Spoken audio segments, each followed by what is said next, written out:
Good afternoon, Liz. It is great to see you. Thanks for talking with me today.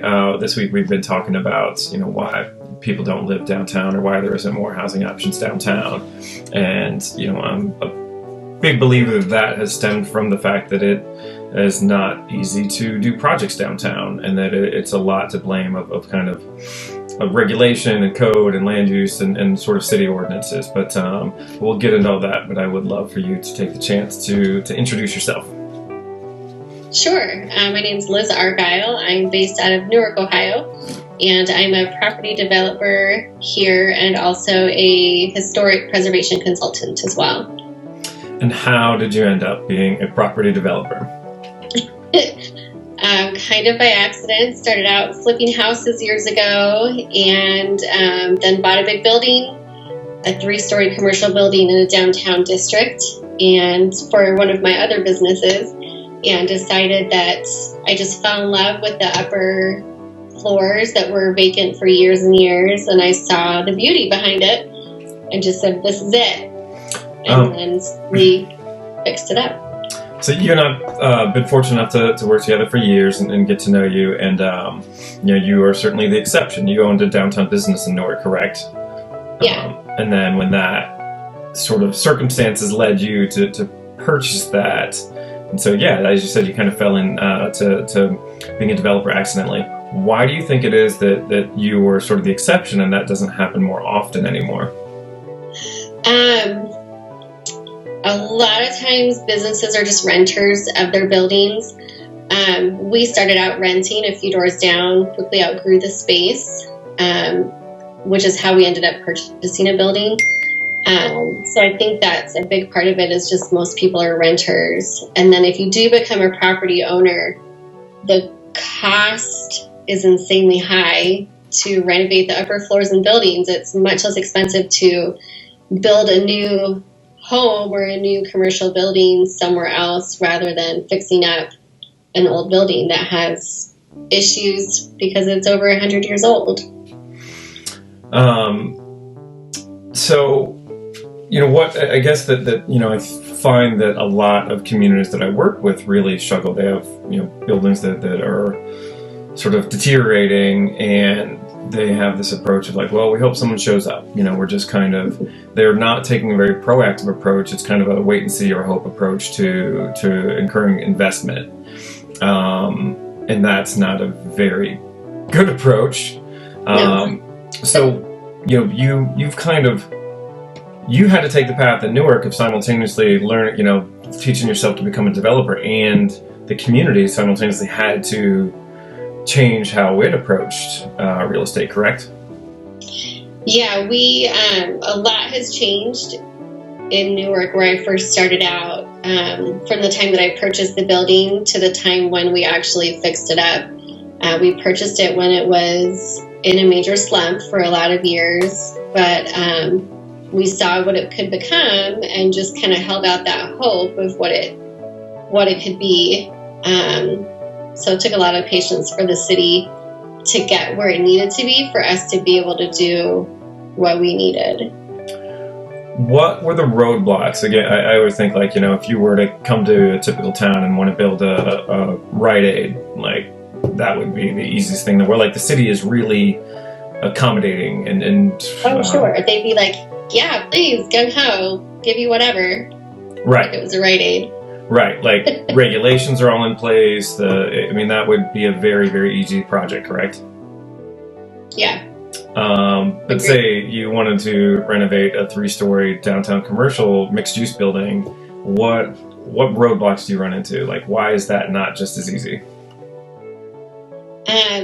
Besides it being more expensive per square foot, some of the roadblocks are the code challenges that you run into. Just with the property code departments, where you're saying, I'm taking this old building, the rise and run of the steps don't meet the standards currently, the fire separation isn't what it should be. Where we are, they don't allow fire escapes anymore. So when you have a 3-story building and there's no secondary staircase in the back, which is not very common at all in old buildings, especially the small to medium sized ones. And you can't put a fire escape on. That's limiting what we can do. And the only way around that often is putting in a sprinkler system, which is cost prohibitive for a small building. And so it's just a lot of those little things within code that, I mean, there's something called Chapter 34, which helps you and an architect work around some of those issues, but there's still a lot of thing on the books that makes it very complicated. And I feel like they got to give us a little bit of a break when we're trying to do something with the old buildings. I mean, we've been fortunate thus far to be able to make it work and find some compromises, but it's been a challenge for sure. How many residential units have you done? Personally, 4 units. Okay. Or no, 5. 4 in one building, and then we did a second building that had 1.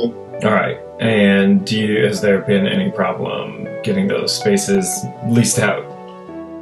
No, not at all. We found in our area, that there was a big gap in really cool housing, and not even cool housing, but something that was nice. We have these copy-paste, really ugly apartment buildings that I call mushroom huts, where it's a 2-story building and it's siding and it has the shingled roof that comes down the whole second floor. That's our standard around here. There's a couple other apartment buildings, but there's just nothing great. So we decided to make these apartments really nice, give it unique features. It has the high ceilings, and we decided to do mid to high finishes. And we found that it's something people crave, is something different, and they feel like they're in a big city when we're not a huge city, but they want that look. So, yeah, it's been really good. That topic infuriates me. It's like it's endlessly frustrating because there's this idea that, it's like a self-esteem issue. It's like, we live in a small town, so nobody here wants nice things. Like, what? Like, right. That is nonsense, and we confuse supply and demand. It's like, no one here wants to live in downtown apartments because they currently don't. It's like, no, we don't currently have any downtown apartments. It doesn't mean that anybody doesn't want to live in them, and we really get that backward. Let's go back 10 years. In 2010, how many market rate apartments would you say there were in downtown Newark?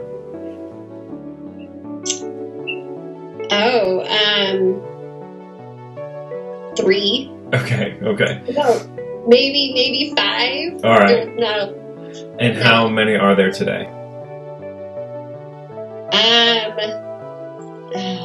Rough count, maybe 30. Okay. 30 to 40. It's had a huge spike. So you're like, right, more than probably a 10-fold increase in market rate apartments. So in fact, there was a demand that just wasn't being met because they didn't exist. And in fact, turns out even like in any town, people want that option of housing. So how is that? I think that is such an important thing to remember. Like, in every single community, there's a demand for that type of housing, and it's the type of housing that really suits a certain market, and it's really, really beneficial to the downtown. Like, how do you see it benefiting the community to have that type of housing? It's been great for businesses. Our community had the argument forever. It's the whole chicken and egg argument, where we have to have more businesses and coffee shops and things like that before residential will come, before people will rent. And then they argue it the other way. No, you have to have the businesses first before people will come. It was just back and forth. I don't know if I said that the right way or the same way. I know what you mean, and I think it's fair to officially put that to bed forever. Residential first. Like, residential comes first. Yeah. So we've never had, and Newark itself needs more needs more storefronts filled with retail more than actual office space still. But it hasn't mattered. We've never had a potential tenant come in and say, "Oh, I mean, if there was like a pharmacy, then I'd rent here." Right. You know, it's not made any difference from day one versus now from when we've started. So yeah, we can put that one to bed. Yeah, right. Officially, like, don't worry about it anymore, anybody. And it's the space that people seek out, like the loft space, the high ceilings. Like, it's cool space, and that's what people want. And I think what also gets confused, it's like, well, like, people aren't clamoring for both commercial and residential. Like, there's not a huge demand for crappy space. Actually, there's a much higher demand for good space, and that's, if you don't have that, you can't really, jump to the conclusion. Again, I don't know, I always think it comes back to self-esteem. Like, well, nobody in this community likes nice things. It's like, well, that's a dumb argument, and they certainly do, because everybody goes to other places for nice things. But yeah, I mean, we had the problem with commercial storefronts where there was vacant commercial storefronts galore, and none of them were fixed up. It was, hadn't been touched in 50 years, had gross carpeting, barn siding for the walls. I mean, it was horrible. And they, the property owners would just say, well, we can't rent it out. So what's the point of putting any money into it? Right. And every single time that we would fix up a storefront, we rented it out right away. Oftentimes before it was even finished, we would have someone approach us looking to rent it. So it was not for lack of wants, it was for lack of options. And that's not unique to Newark. Back then, it's the same thing everywhere. And as I've gone into other cities, I've seen the same thing happen where there's nothing that's fixed up. And as soon as someone comes in and shows what it can be, they're able to demand double the amount of rent. The amount of money that you put into a space, even to just vanilla box it, where it's white walls, nice floors, updated lighting, you make that back really fast when you can double your rent and have a little bit of pride. Amen on the pride. Yeah, if there's any message that I think is important for every community to understand, it's like the market is there. There is such a high demand for quality commercial space and quality residential space that I've yet to see a project fail. I've yet to see anybody, take this risk and it just sits empty. But like, they're just so convinced, oh, well, not here, not here. And like, no, absolutely every community. It's not that people don't want it, it's you don't currently have it, which leads to this sort of the next idea that, so we get cities incur the type of development that they facilitate. In essence, how do you see cities make it really easy to do certain type of development, the sprawl type national developers are attracted to, and really hard for someone like yourself? So I've had great experience recently where I have looked to invest outside of Newark, and I've looked at neighboring cities. And there was some cities that I loved for some things that they had already done, or some private developers had already done. But I saw that the city had so many roadblocks that I walked away. And one of those cities was, they had an extremely challenging code department where they were doing things that I'd never even heard of, basically so they could like triple, quadruple charge you for everything. And there were just tons of obstacles that way. They were not yet, I think it's really important to have a certified or a designated historical district on the National Register. I personally would not go anywhere that doesn't have one already, because I utilize the historic preservation tax credits.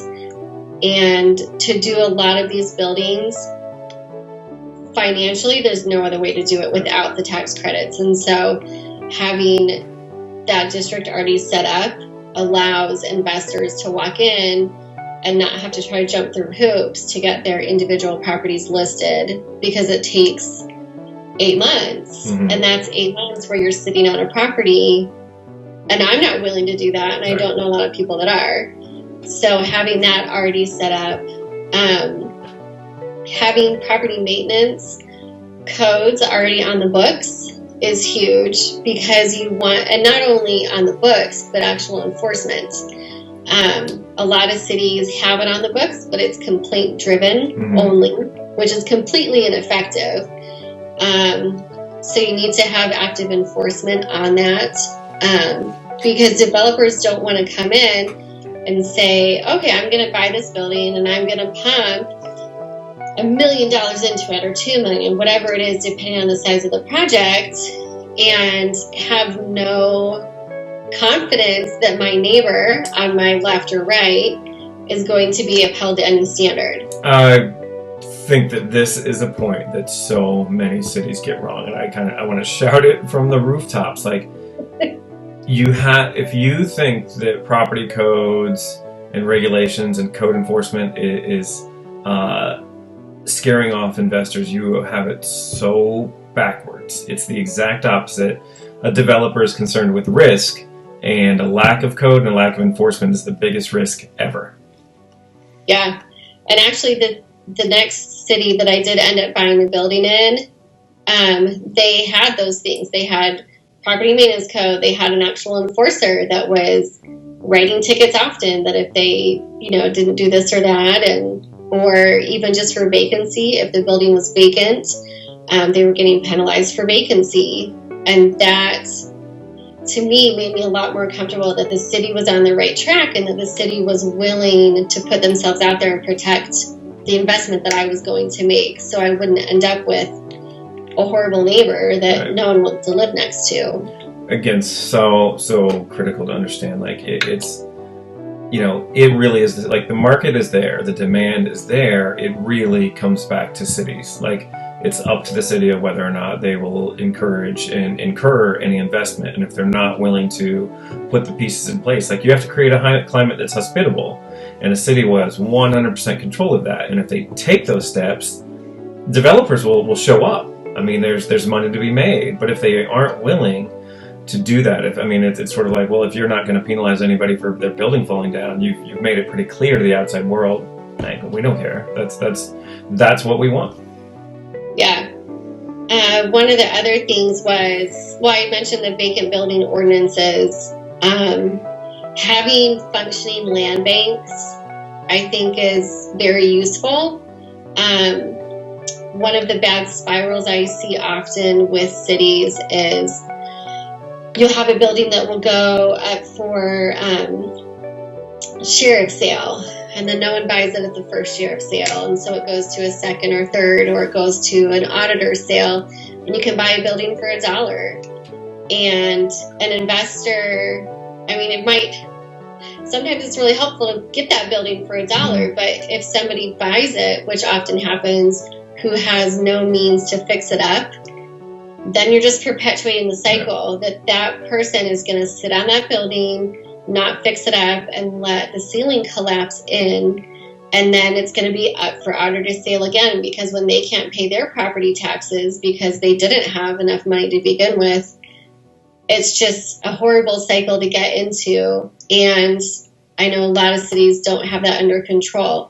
And I don't want to take, I'm not saying necessarily that everything should go to a land bank, but I think some properties should, and then sell them not to an elite core amount of people, but let that be open for sale, but make the people be qualified. Right. Where, sure, if you want to buy something from our land bank, wonderful. Show us your business plan, show us your committed funds by the bank, and let's do this, and let's partner, and let's help you get all these other, things so we can make this successful, I think would be wise.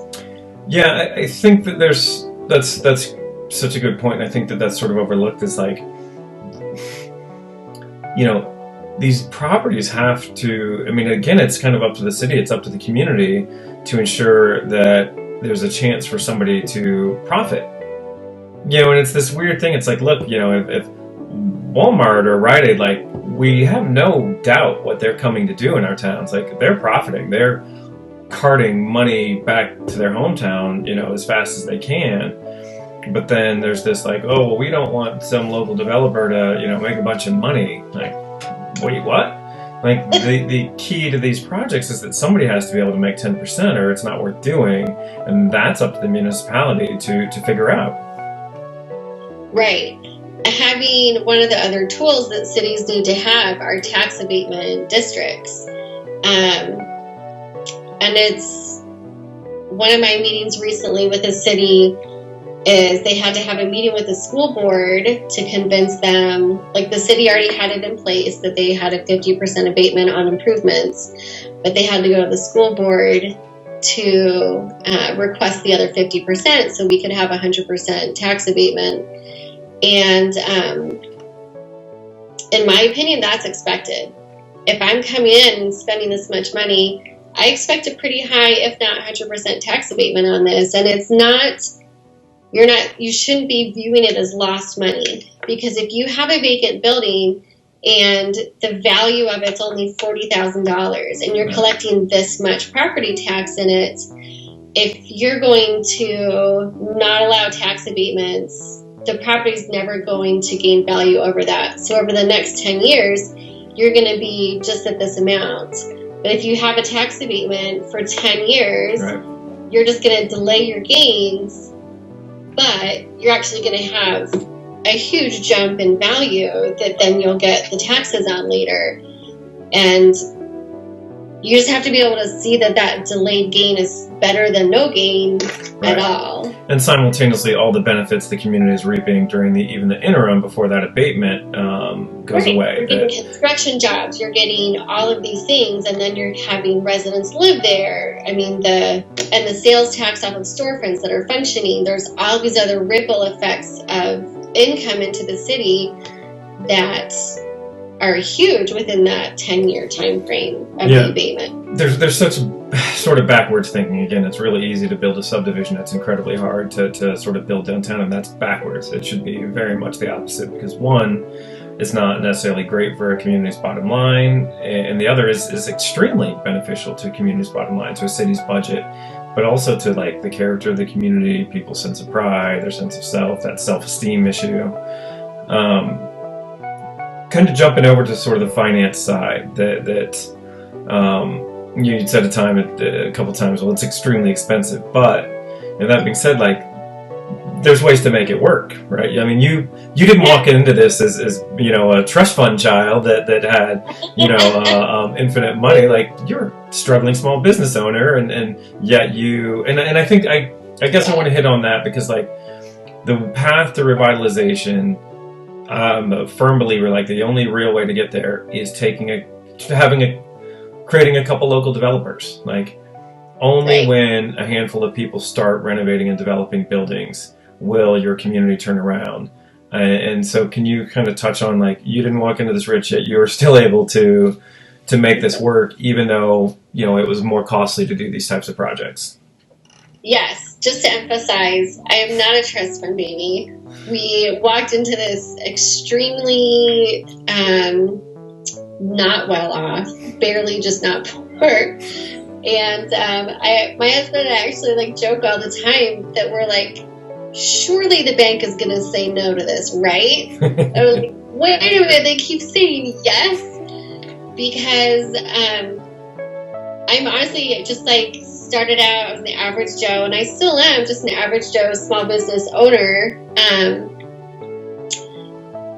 who I found the Historic Preservation Tax Credit Program, and that's what was huge for me. I had searched for years for different grants and programs and things to help me figure out how to do this, because I had a dream of what it should be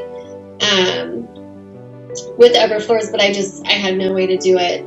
And the tax credit program was what saved it for us. It's what bridged the gap in funding. We were able to leverage. So with the tax credits, there's a state side and a federal side, and it's given to you as a tax credit. I had shied away from it for a really long time because I thought, how on earth am I ever going to use that much tax credit? Because my income is like this big and my tax credit is going to be huge. So I didn't think that it really made sense for me. And I walked away, and it wasn't until a lot of years later, someone else explained it to me a little bit different. I'm like, okay, well, this can work because, as you know, but we'll reiterate for other people, that the state tax credit you can take back as a refund. So our state money, that we took back as a refund, I used that as collateral for the bank loan. And this only works, as I think, my experience is it works way better with small banks that are in your hometown that you already have a good relationship with, because this isn't a normal thing. You're asking them to take a huge risk with you. And but since I had that good relationship with my bank, I convinced them to go for it, and just put a guarantee in our loan agreement that when that refund came in, that we would just sign it over to them and they would put it towards the principal balance of the loan. And we've been able just to hit repeat on our other projects with that system, and it's worked really well. That's fascinating. I think this is kind of where we can sort of dispel a few myths. Again, it seems like, oh, nobody could ever do this. This is, only big time or national developers. Like, you're a small business owner in downtown Newark, and what was the size of the building that you renovated first? 8,000 square feet. All right. Total cost of the project? $500,000. And do you mind sort of how much did you have to come out of pocket? That one was so long ago, I honestly don't remember. But the amount was not huge because I couldn't have come up with it otherwise. So less than $10,000? We'll say around 10. Okay. Probably. Yeah. Because we had, for that, we'd owned the building for a while. So we already had a little bit of, I can't think of the word, collateral built up in the building. Yeah, sorry to get too detailed, but I think that's really, really good to know. You don't have to have, a trust fund or millions of dollars of cash lying around. People can renovate, do a $500,000 project once you start putting, tax credits and these other things with relatively little cash in the game. Yet, you were still able to pull this off in that building. I assume cash flows now. Yeah, so it cash flows now, and then we were able to do a second building just down the street, and that one was smaller. We put between $250,000 into it. And again, we didn't put a ton down on the building or on the loan with that. We got crazy creative in the financing and the front end of the loan, and essentially my money down came at the back end. When the tax credits came through. So what we did was we sold our nice car and got this beater minivan. And we scaled back a little bit in our personal life just so we could be a little more comfortable in case stuff went bad. Yeah. But it was fine. We felt like it was a huge risk, and it was, for that much money. It makes me a little bit sick sometimes to think about that much money. But we just scaled back personally just to be safe. But, it all worked out. It's cash flowing great right now, and I wouldn't have changed anything with it. Yeah, I was thinking again, people think this is inaccessible. It's you're inaccessible. It's sort of, think about your home. You have to bring in more money than you spend if you want to run a household. It's no different that you don't have to have all the cash to renovate a building. You're actually getting loans, and at the end of the day, if it produces more than it costs, that's what you need. There's a lot of complexity and creativity in that, but it's simple. If you can make it produce more than it costs, that's what makes a project work. But so much of that comes down to sort of the infrastructure, the city, codes, regulations, having, you talked about like a historic district, then you have tax credits, you talk about mitigating risk, like so much of that is sort of that climate or that is dependent on local government, so that, if nobody is showing up to renovate any buildings in your community, it's your fault. In essence, like you're doing all these things wrong. It's totally the city's fault. If nobody's there doing it, you have to look within because the climate is bad. Right. Yeah.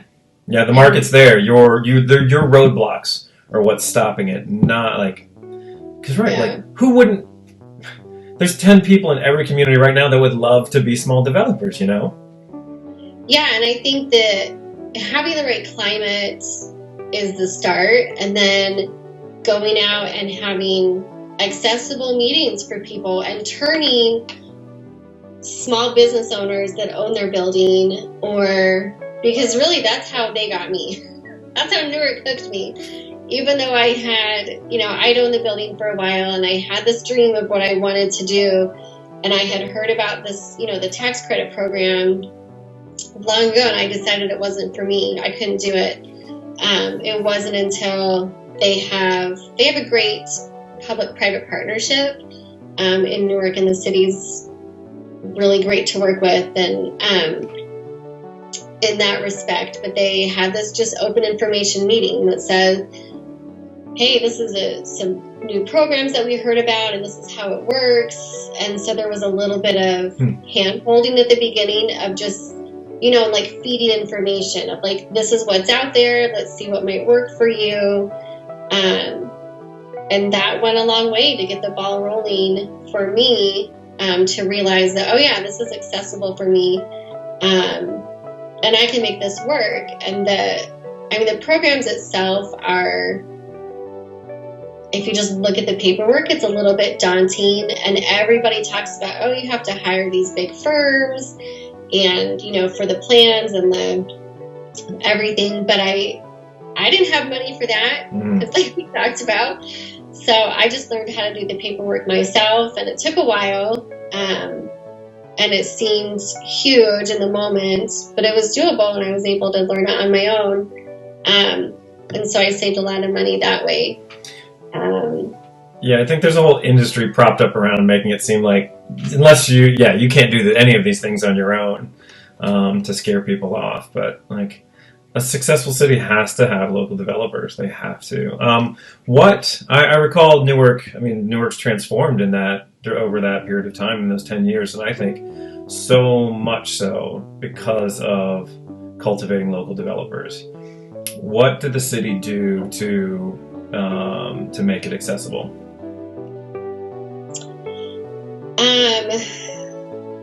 Having a fairly open door policy with the city offices. Like, I know the mayor, I see him on the streets and he stops and talks. We would actually snap really funny pictures of when I was doing demo, and I've got like the huge gas mask kind of thing, and I'm covered like black soot head to toe, and he pops in to say hey, and like we take a funny silly picture together. But there's just that type of open communication, and and this isn't just Newark but other cities too, just having that openness of saying, well, what do you need next? What do we need to do for you to make this happen? That's sorry to interrupt. And I've been one of the new cities that I'm working with, and they have a property maintenance and property enforcement, and this guy goes like way beyond his normal job description. And, I have everybody's cell phone numbers, and I, shoot them a text of, hey, blah, blah, blah, question. And they have answers to me within the hour. And it shocks me sometimes how quickly that they can move, but it makes a huge difference on getting stuff done. When I was doing one of my renovations in Newark, they were tearing up all the streets and doing the stormwater sewer separation at the same time. So coordinating when we could drop dumpsters and when we could bring in the cranes and do all these different things. They just made it easy so we could, work those things out. Because when you already have natural roadblocks of construction issues and surprises, it's helpful to not have additional roadblocks with the city. And when the projects were finished and we needed to do the tax abatement paperwork, that there's someone that's already reached out and said, hey, let's do this and we can help you do the paperwork. And just accessibility and openness is huge. Yeah, that has absolutely been my experience. The cities I've seen that have gone through, these $1 million, hundreds of millions of dollar transformation, whatever, that's always been the sort of common element. It's the building department, and I think really stemming from the mayor, but down to the building department, taking the approach of like, yeah, our job isn't to shut you down. Our job is to make sure you open up, and having that customer service or focus, like, what can we do? How can we realize this project? What do we have to do? And I mean, it's shocking how many cities don't, and what a difference that makes. Yeah. So I just, the whole idea is I just really wanted to, it was great chatting with you, and I just really wanted to hit home, like, cities not experience, like, that don't have downtown housing, upper floor apartments, like, it's not that people don't want it, it's likely that you are not doing anything to encourage it, and it's probably really difficult, and that you can have, like, one, you can attract small out-of-town developers because, like you said, you've been shopping around other communities looking for a place, or two, like, you should grow your own. There's without a doubt a certain percentage of every community is going to have some people that would love to be small business owners, that would love to be investors, that would love to become developers. Yeah, I mean, the majority of the growth in Newark, especially in the upper floor development department, are local investors. We are just now starting to get one or two outside investors, but the majority has been just people like me that are wanting to make a change and and some of them are living up above themselves, not even just renting them out. So yeah, finding the small investors is huge. And since we're dispelling all these misconceptions, I'll pipe in the other one that you do not have to have an elevator. You can have a 3-story walk-up and people will rent it. No problem. I always thought that when we were building these apartments, I figured our target demographic would be like mid-20s to mid-30s. And we've had a lot of our tenants are over 50. We need a shirt that's like, you don't need an elevator. Like, yeah. Parking is not, like, the parking thing's a myth and you don't need an elevator. It's, and that's so true. I can't tell you how many terrible building code officials and offices have thwarted projects because they tell people, or this myth perpetuates that, oh, well, I can't do this because we need an elevator. Like, you don't. And in fact, like, with all the tools in place, you can. It is more expensive, but once you start applying all these tools, like, it doesn't have to be more expensive than a new build. Or it doesn't necessarily matter. Like, it doesn't matter how expensive it is in a way, because it's all about sort of cash flow. And once you apply all these things, like, you can make it balance. Yeah, once we did all these different tools, it did balance.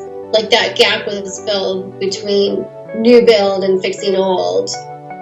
The tools fill the gap, and you end up with a lot cooler end product that I think is in more high demand than a new build. Right, and a project that makes your community better. As I come to think, like, I wish every city council had to say, before we vote on something, will it make our community proud? Because 99% of the things that cities do not make a resident any prouder or any better off, or kind of help those self-esteem issues. Yet all the projects that took place in downtown Newark, like, I mean, I think people have a very different view of their town and even themselves in Newark now than they did 10 years ago. Yeah, definitely. Yeah, it's funny how the built environment changes how people feel. Yeah, I mean, having something as simple as like new sidewalks, huge. Just a freshened landscape does a lot just mentally for a community. Right. That's same as a haircut or a new pair of shoes. Like, it makes you feel good. Right? And one really cool thing that the city did as well is through this public-private partnership group that we have, they have the ability to take private donations and do great things with it because they're not bound by city regulations or prevailing wage, things like that. And so they got a private donation to do a painting program where they reached out to building owners and they would paint your building and you would pay, I think it was 40% of the cost of painting your building. Wow. And they did them all at once. They did them in a month. Wow. And it was this huge effect all at once of great changes. And because they brought in one crew for 1 month and they rented one lift for that month, it reduced the cost down a ton. So even paying that, it might not have even been 40%. I just remember getting like the cost on ours and thinking, are you kidding me? That's it? Yes. That's wild. Yeah. Ours really wasn't even like up for repainting, but we decided to do it because the price was so good. But because they did all those things at once, I mean, the price was just amazing, and it created a huge change. Wow. The community all at once. That's fascinating. All right. Yeah, that's a fascinating program. I wasn't aware that occurred. Good idea for catapulting some civic pride. I really, really appreciate you taking the time to chat. I've loved having the chance to work with you over the years and know how important what you do is to your community, and it's cool that you're working in other communities. So good to catch up. And do you have any parting words of wisdom or anything that you want to impart to the masses? No, I think I've said everything. Just cities help us out, be on our side, because we bring a lot to the table to help the city in general, and to bring residents and to bring better businesses that bring better sales tax, and just to all the small business owners and little guys like me that you don't have to be this crazy big time investor or trust fund baby to make this happen, and it's pretty great what you can do. All right. Wonderful. Thank you so much, Liz. Great chatting with you and catching up. Good to see you, and hopefully we'll catch up again soon. All right. Bye. Take care.